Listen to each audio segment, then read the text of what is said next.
the family members, welcome back to my YouTube channel. I am Pet Daisy. On this channel I film about how to live a healthy lifestyle physically, mentally and emotionally. In today's video we'll still be looking at abuse, but we'll be focusing on emotional and psychological abuse, and our core topic for today is the reason why the abuse don't leave. Yes, we wonder why it's someone beating you and you are still stick to the person. Why is your husband maltreating you and you are still there? The answer is number one, ignorance. If you look at it vividly, you will discover that majority of the victims of abuse are not even aware that someone is abusing them. And this is common among people that goes into early marriage because they don't have the required knowledge of what marriage entails. They don't know the right they have in that so-called marriage. And if you ask me, how will you break free from what you don't even know it's happening to you? Which makes it very difficult for someone to intervene in this kind of matter. So for someone to be able to help this kind of people, we have to keep shedding more light, more spotlight on this topic, abuse, which is the reason why I am laying emphasis on this topic, abuse. So if someone is ignorant, you will discover that it is very, very difficult. Majority of the abuse victims are very, very ignorant of the fact that someone is actually abusing. The second reason why most victims of abuse don't leave is because they are fond of giving excuses. Now look at this picture. Remember, an abuse can be anyone. It can be a boss of an organization. It's even worse when it's happening to someone that holds a vital role and position in the society. Imagine a manager who is a woman in an organization comes to the office with a swollen face and you ask her, "Madam, all is well. What happened to your face?" What will be the next thing? She will give up excuses. "I fell off the stairs, I hit it in the dark, I slipped off the whatever." What is it? Giving excuses. This kind of people, they keep giving excuses to cover up because they believe it's a shame to be known to people that they are being abused. Who told you it's a shame? Abuse is not a shame. You have to speak up. Even your silence is the violence that is punishing you. In case you don't know, in abuse, silence is violence. That is the more reason you have to open up, but not just to any other person. Open up to people that can handle your situation perfectly. Because definitely, if you open up carelessly, like I told you in our previous video, it could lead to stigmatization, which most people are always afraid and ashamed of, which kept them most in their suffering situation, which we call suffering in silence. Please don't suffer in silence. Open up, speak up to professionals. There are people, there are organizations that will take up this role because abuse is punishable under the law. Don't give excuses. And some other category will be, "It's not his fault. I got him angry. I got her angry. That's why she's nagging. And my husband is a nice man. He just got angry yesterday. He's going to change." Who is deceiving who? That's it. Another reason why abuse victims don't leave is they always see themselves as savior who is trying to help the abuse. That is why in most cases you hear some partners say, "Yes, my husband is having this psychological disorder. I can't leave him now. I have to help him." Says who? Have you saved yourself? That you want to save someone? If any man or woman is having psychological disorder, refer them to appropriate quarters, not to endangering your life, all in the name of you want to save somebody.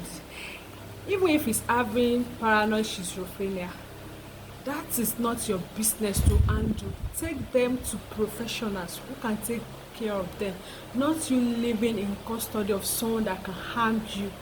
Is it until you lose your life in the process?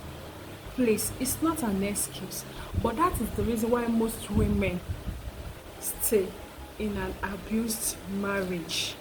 They see themselves as standing by their husband in difficult time. What will people say? They'll say because he's having the psychological disorder now, he's paranoid, he's this, is that. That is not an excuse for you to endanger your life. Remember, you have to save your life first. Safety begins with you. Now, how the society comes into this? I am the society, you are the society, all of us are the society. It is now the duty of us as a society to shed more spotlight on the topic abuse, on the issue abuse. We have to keep spreading it.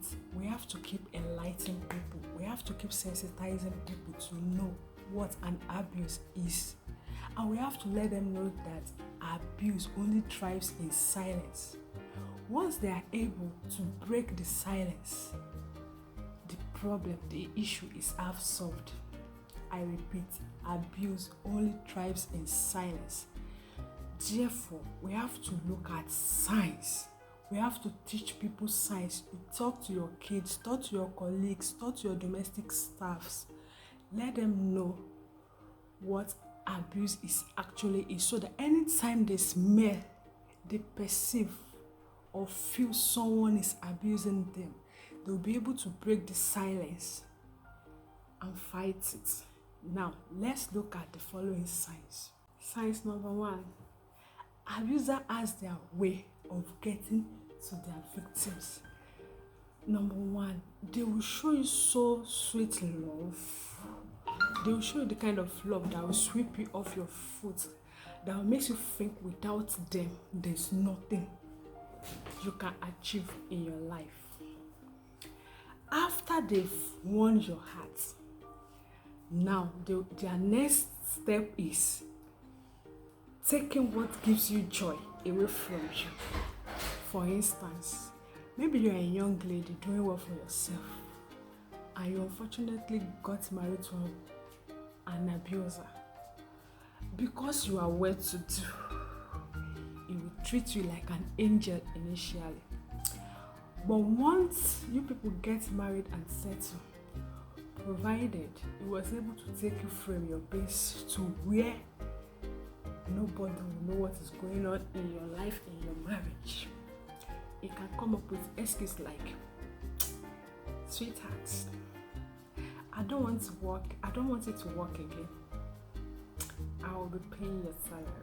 I'm not saying it's bad, and I'm not saying anyone that come up with that kind of idea wants to abuse you, don't misquote it, but it's common to abusers. That thing that gives you joy, that thing that gives you strength, that thing that gives you power, energy, that keeps you going, they will first of all take it away from you stylishly, codedly, without you being aware. And all you will see is, he loves me, he doesn't want me to stress. After taking away what gives you joy, like your job, your business, your money, they will now isolate you. They can isolate you either by relocating you to a place where no one except them and yourself know what is going on around your life. These are signs of abuse. After isolation, they have isolated you from your family, from friends, from well-wishers, from people that can rise for your cause. Then they will brainwash you, they will manipulate you, they begin to bring some the bad things in you.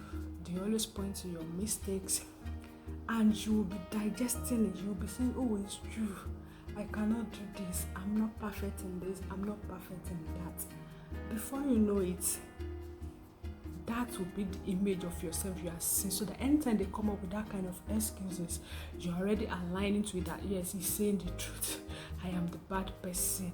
They will always make you look bad for the bad thing they are doing to you.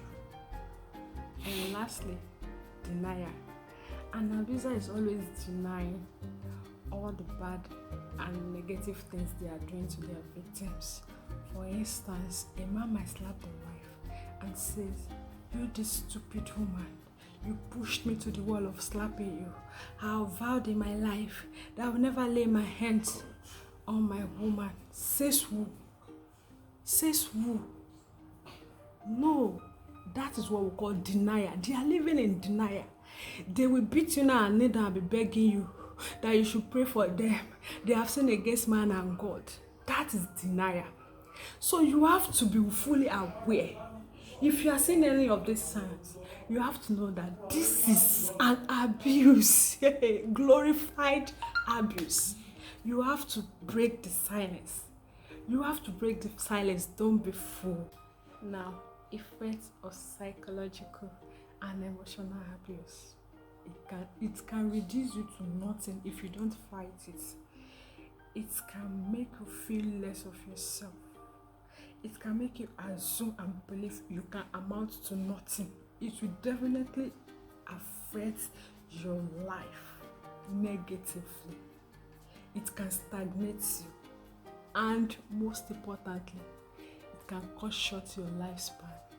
So therefore, let's say no to abuse. Here is the essence of this video. Don't say, "How is it my business if someone is being abused? After all, I have a happy home. Congratulations, my brother. Congratulations, my sister." But remember, anybody can be victims of abuse. It could be your next door neighbor, it could be your employee, it could be your kids, it could be your sister, your brother, your domestic workers. Please, together we can fight abuse by shedding more spotlight. Discuss with your kids, discuss with your co-workers, discuss with your boss, discuss with anybody in your neighborhood. Let's join hands together and kick out this demon of domestic violence and abuse. Remember, abuse only thrives in silence. We have to encourage victims of abuse to speak up. Once they speak up and break the silence, abuse is half conquered. And lastly, let us avoid stigmatization. Let's stop making jest of people going through abuse. Don't say, "You see, her husband is always beating her." She does not deserve to be beaten by her husband, and she does not choose to be beaten by her husband. Let us together fight abuse. Thank you, other family members. See you soon in my next video. I believe with this video should help us as a society to fight any form of abuse going on around you. See you soon in my next video. Please, if you are blessed with this video, share with your friends. There are so many values you are going to get from this channel. Subscribe. Don't forget to turn on your notification bells, like and share the video. See you soon in my next video. Bye.